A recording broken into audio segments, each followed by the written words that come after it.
Hello, everybody. Welcome to Dad's Den. I'm Dad. This is my den. And today, I want to talk about a couple books that I just finished reading recently, both science fiction. One of them I liked, one of them I didn't really like. And I don't want to give... for all my reviews, man, this is always just... It has to do with my opinion, personal opinion. I throw stuff out there. Maybe other people find them useful or not. I'm not going to be somebody who gives things a rating 1 out of 10 as though there's some objectivity into it. Very subjective. My rating system is like, dislike, neutral. Okay? Both of these, I didn't have an extreme opinion on. The one that I liked, I liked. I didn't love it. The one that I disliked, I didn't hate it. So just to give a frame of reference on how I'm going to do things on this channel. So I figure since we'll finish with a positive, I'm going to start off with the book that I didn't really like. Both of these were purchased at a local thrift store, about 50 cents for either of them. And by the way, if you like sci-fi, you like fantasy, well, reading in general, go check out the thrift stores. You can find some really wonderful old paperbacks and hardcovers too, for very low prices. If you're living on a budget and you're looking for entertainment, or especially as we're heading into some rough economic times, and you want to cut some costs, but hey, you still like some entertainment, you still like some mental stimulation. Thrift stores. You got to hunt a little bit. You're not going to find something wonderful every time you're in there. But if you're persistent, you're going to find some good stuff. You're going to find them at very low prices. In fact, maybe at the end of this, I'll show a few things that I just recently found yesterday when we went hit a thrift store in our area. Anyway, so let's start with the book that I didn't really like all that much.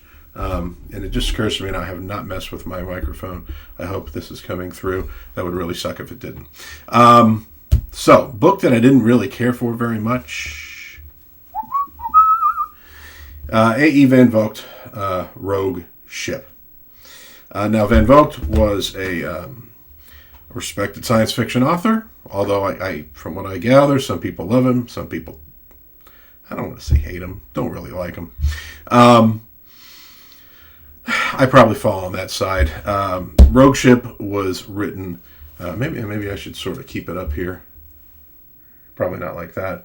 I say again, because it occurs to me I had a book in front of my face when I was talking. Rogue Ship was written it was published in 1965. It was what the author called a fix-up, wherein he took previous short stories that he had written and combined them into a novel. This was composed of 3 short stories.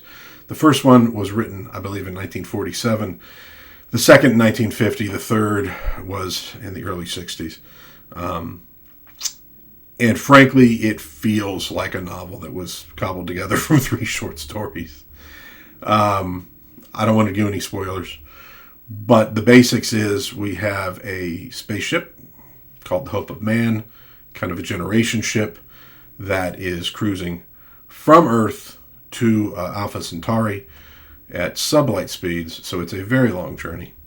The idea being that the sun is going to, and I already forgot what the term is. It's a real term, and I'm not a scientist. So the sun's basically going to wipe out the Earth, and so a private scientist puts his money into building this ship to carry people to Alpha Centauri, where he hopes to find a habitable planet.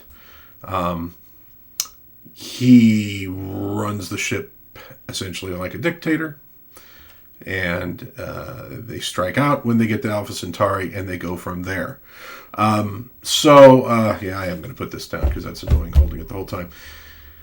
All right, so there's a few different strains of science fiction. One of them is kind of heavy on engineering, hard sci-fi. There's also the stuff that's more space opera. I'll be honest, I probably lean more towards space opera. I mean, what I really lean towards is I like stories about human beings, or, well, we'll say sentient beings. I don't need the characterization to be super, super deep. I don't need complex character arcs. But I do like it to be about people, something I can, relate to. If it's very, very, very heavily into a make-believe world, especially as I've gotten older, I tend, frankly, not to care. I don't want to spend hours and hours and hours learning about an imaginary place. I'd rather spend those hours learning about the real place in which I live so that I have a better chance of navigating it and forgiving all of the human frailties that are around me and that I have in me as well. A really kind of perfect sci-fi for me, honestly, is Star Trek. And by that, I mean the TV show from the late 60s starring William Shatner primarily, and some of the things that have spun off from that. The stories are always about humanity and trying to get things right and often not really getting them right. And the science fiction elements are there, and I have a lot of fun with them. I love the Enterprise. I love some of the scientific babble gobbledygook, but I really like it to get down to the people. And Van Vogt in this book, because of the time span that it covers, I didn't feel like the characters were particularly well drawn. I didn't particularly care about them. I didn't have any feeling of the people on the ship. And it seems like every character detail you get primarily makes you, or made me, not particularly like these characters. And it made it difficult to care about what was happening. There was a point where I thought it was going to start getting more interesting. It frankly didn't. There was sort of utopianism in it, scientific utopianism, which I don't particularly like because, I live on a planet that went through scientific utopianism in the 20th century and it killed about 100 million people. And seems like it's looking to maybe, see if it can beat that record in the 21st century. So not a fan of that. And God bless the people that fell into it, because I think most of them really did have the best intentions, but I don't think it worked out very well. So it doesn't do much for me in stories. And some of the science in it, I mean, either I'm just stupid, which is a real possibility, but it didn't really connect with me. I didn't find it particularly interesting. To put it very bluntly, it sounded kind of like bullshit or nonsense. The book just didn't do it for me. So, Rogue Ship, A.E. Van Vogt, 1965. But I will say that if you are more into that school of sci-fi that seems like it was written by engineers, like Heinlein, you might like it more than I did. Again, I don't want to say that it's a bad book. It's just a book that wasn't, frankly, for me. All right, so that's book number one. Book number two, well, I'll say I picked this one up because of that little thing right there. When I go to a thrift store, I start scanning for some of those marks that show a book that was published probably somewhere in the 60s and 70s. That's a sweet spot for me for a lot of books, fantasy and science fiction. Now, this other book I picked up because of the author, who's one that I generally like, who I discovered reading some old sci-fi magazines on Internet Archive. I was actually working on a project involving a Star Trek role-playing game that I will definitely make a video about someday. Again, I love classic Star Trek. I love it beyond all reason. So I've been going through the Internet Archive, going through other science fiction from the similar period to get some ideas. And discovered Keith Laumer. He was served in the U.S. Air Force in World War II, and then was with our diplomatic corps in Burma. So he draws on his military background, and he draws on his foreign service background, and he doesn't have a really, well, you know how in Star Trek, the ambassadors, the diplomats don't always come off looking so good. That's kind of what you get from Keith Laumer too. So the series that I discovered of his was about a character named Retief or Retief. I don't know exactly how you pronounce it. He is part of the Earth Diplomatic Corps, and he's sort of a low-ranking member because he has a tendency to actually get things done and not kiss ass, which is how you rise in the ranks in the Diplomatic Corps. He gets sent to these alien planets, and he's the kind of guy who actually learns the language of the locals and tries to interact with them as though they're his equals, as opposed to the big-time diplomats who kind of look at everybody as a yokel, and it's not really worth learning their language, and whatever, yada, yada, yada. We got a cocktail party, and I need to put on my fancy new uniform. And so he gets out there and actually solves problems. So there's kind of a little bit of a James Bond-esque, espionage feel to some of them.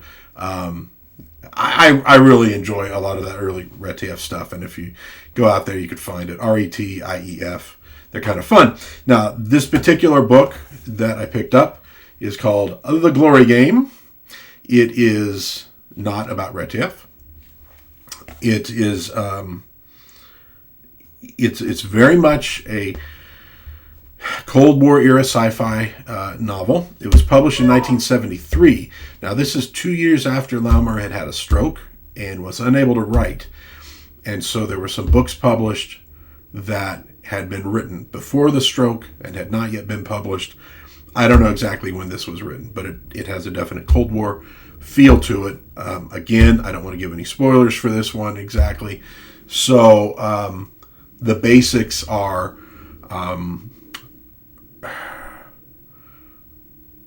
Earth has planetary colonies. It is bumped up against an alien species who is hostile. There are two political factions on Earth.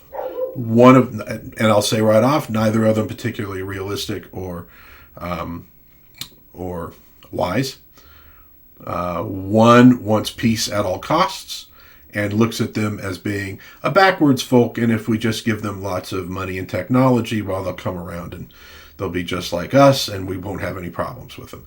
The other one is they're a potential hazard. They're going to be a problem eventually, especially if we keep giving them all this technology. We should just wipe them off the face of the universe. Neither of these are good factions. The hero of The Glory Game, Commodore Tancredi Dalton, is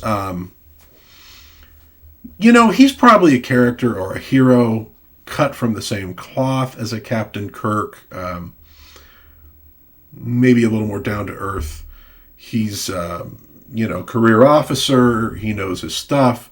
He doesn't completely agree with either one of the different political factions, but he gets drawn into these political machinations because Earth has decided they're going to send a great big fleet to sort of show off their power to these aliens, so they'll know, hey, you don't mess with the Earth. But the fleet's not supposed to engage and not supposed to involve itself in anything, actually any violence. It's just supposed to be there. And so he gets assigned to this fleet with some secret orders, and it kind of goes from there. And the story then follows him dealing with the ramifications of what he has to do. Again, getting basically screwed by politicians and by, the general staff of the military, which are kind of more politician than they are military when you get right down to it. He's dating a senator's daughter, and there's some, back and forth between them that are kind of interesting. It's not a perfect book by any means. The characters are not extremely well drawn out, but they work.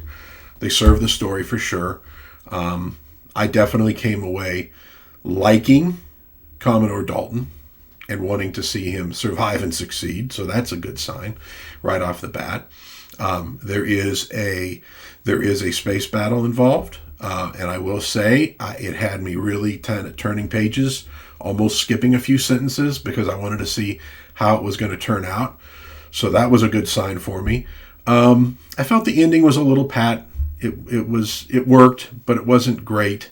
One thing I did feel though, and again, like I've said, big Star Trek fan, you could almost rewrite this in a sort of Star Trek universe. It would almost kind of work. And the aliens here wouldn't fit very well with any of the existing, like the Klingons or Romulans, but there is that military overarching feel.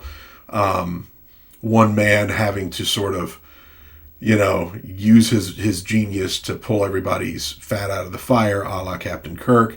So there was an element of that there, which I think I liked. But overall, The Glory Game, Keith Laumer, I like this book. I would recommend this book to folks. It's a relatively short read. It's not going to change your life, but I found it entertaining for the most part. And for people who are into role-playing games, I think you could actually get some material out of this and use it for a good game with friends. So, hey, 50 cents for each of these books, so I don't regret buying either of them. I might hold on to The Glory Game. Rogue Ship, I'm going to go ahead and donate back to the world of thrift stores so somebody else can pick it up. But on the whole, happy I bought them. Happy I read them. And since I was talking about little treasures discovered at thrift stores, my wife and I went yesterday and found a couple little items that I'm pretty happy with. And I say found. She found the first one for sure. I'd scanned past it and I didn't see it. And so that is a little known author, J.R.R. Tolkien, Fellowship of the Ring. I actually have the full set of books with these covers, but I like them quite a bit. And, you like to rescue these so you can make sure you get them into the hands of somebody who really appreciates Tolkien. And sometimes you like to have a spare. So Fellowship of the Ring, obviously, great old cover. But more importantly for me, I found the Tolkien Reader, which I have never read, so I'm actually pretty excited. I think this will be my next book that I sit and read. Again, I think I paid maybe for both of these, maybe $1 each for them. So hey, even thrift stores, the prices are going up. But yeah, real excited to find this. I'm gonna guess that it's sad, but I'm gonna guess that somebody who was a Tolkien fan, at least to a point, had these books and probably passed away, and the family, donated them. And if that's the case, I guess the next thing I'm going to show you is probably also from that person's collection. God bless. Oh, and you know what? I say that, and I almost forgot because in this one, if we open it up, we got an Ex Libris with M. Weisbeck. So M. Weisbeck, God bless you, and God keep you. But the other thing we found, and it's funny. There's certain things you kind of go and you look for sometimes if you're a collector when you go to a thrift store. I usually go down the toy aisle, seeing if I could find any cool stuff there. We have a tendency to look for Pyrex, because my wife and I both like that mid-century Pyrex stuff. You go through books, we'll go through some of the movies. I mean, we did pick up a couple cheap DVDs. This particular thing was with like baskets and little boxes. And you can actually see it pretty well. The Hobbit, J.R.R. Tolkien's classic. And so I saw this box, and the first thing I thought was, I'm not sure what was in it, maybe tapes or something. It's probably empty. And I picked it up, and I said, "Oh, it's not empty." And so what do we have? We have a full set of The Hobbit on audio, old tapes. I say old, they're probably from about 1985, and given how old I am, that is not officially old. I don't care how long ago it was. I will not accept that. This is part 4. You can get an idea what it looks like. We think these maybe came from 1985. The recordings are from 1979, which is prime, Tolkien territory. The tapes look really good. They look real clean, in really good shape. I have an old tape recorder. I am tempted to put one of these in and listen, but I shouldn't say an old. I have a new tape recorder. I actually probably trust an old tape recorder more. But there's a part of me that's terrified. I'm going to put that in there, and it's going to screw up the tape. And here we have these tapes that have survived for all these years, 35-something years in good shape, and I don't want to be the idiot who comes along and ruins them. So I don't know. I might listen to them. I'm going to hold on to them for a while. I'll probably put them up on eBay at some point. We'll see. I don't know. But cool little treasures found at a thrift store. One of the things this channel's about is going out there, going into the past and finding the hidden little gems that, because in my opinion, I don't care what age you are. You could be 5 years old right now, or you could be 70. Your favorite movie might be one that was made long before your birth or long after your birth that you just haven't found yet. You'd be amazed what's out there. Don't just stick with what's current. Go back. Hey, all the old stuff was current once, right? Go back, find. You'd be amazed at what's out there. I have found some things that I couldn't even believe existed and that I loved deeply once I did see them. So you never know.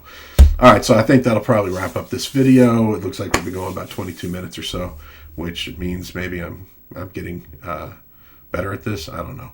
This is only really my third real video that I've done. Third. Okay, so more to come later. I think the next video I'm going to be talking about a game that I recently got that me and the family really loved. More toys to talk about. There'll be more books, movies, TV. Hey man, it's Dad's Den of pop culture, which is, what we're here to talk about. So I hope everybody has an awesome day, and I'll see you next time.